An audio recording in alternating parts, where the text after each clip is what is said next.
মোৰ কোনো জাতি নাই, মোৰ কোনো ধৰ্ম নাই, মোৰ কোনো ভগৱান নাই, মই মুক্ত, ময়েই কাঞ্চনজংঘা।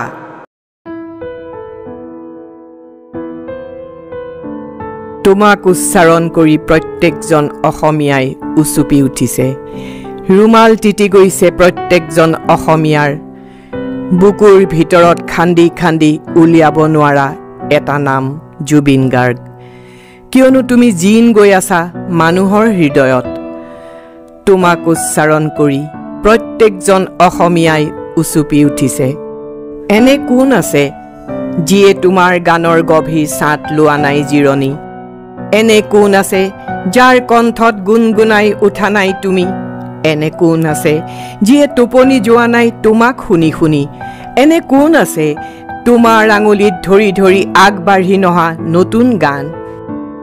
কিমান সুৰেৰে বাজি থকা তুমি এখন উত্তাল গীটাৰ। তোমাৰ গীটাৰলৈ হুৰমুৰকৈ আহে সুৰবোৰ, তোমাৰ গীটাৰলৈ চুচুক চামাককৈ আহে সুৰবোৰ। তোমাৰ গীটাৰত বাজি বাজি কান্দি উঠিব খোজে সুৰবোৰ, তোমাৰ গীটাৰত বাজি বাজি নাচি উঠিব খোজে সুৰবোৰ। তোমাক উচ্চাৰণ কৰি প্ৰত্যেকজন অসমীয়াই উচুপি উঠিছে। ৰুমাল তিতি গৈছে প্ৰত্যেকজন অসমীয়াৰ। কোনো পধ্যেই তোমাক আমি চিতাভস্ম হৈ উৰি যাবলৈ নিদিওঁ। বৰং তুমি এটি গানৰ সৰোবৰ হৈ আমাৰ হৃদয়ত শীতল হৈ থাকিবা আৰু সোঁৱৰাই থাকিবা গান আৰু মানুহ আৰু গান। এদিন তুমি গাবা বুলি মই লিখিছিলোঁ এটি গান। চকুৰ লোটকেৰে কোনে মোক তিয়াব, আছেনে কোনোবা হিয়া? এদিন তুমি গাবা বুলি মই লিখিছিলোঁ এটি গান।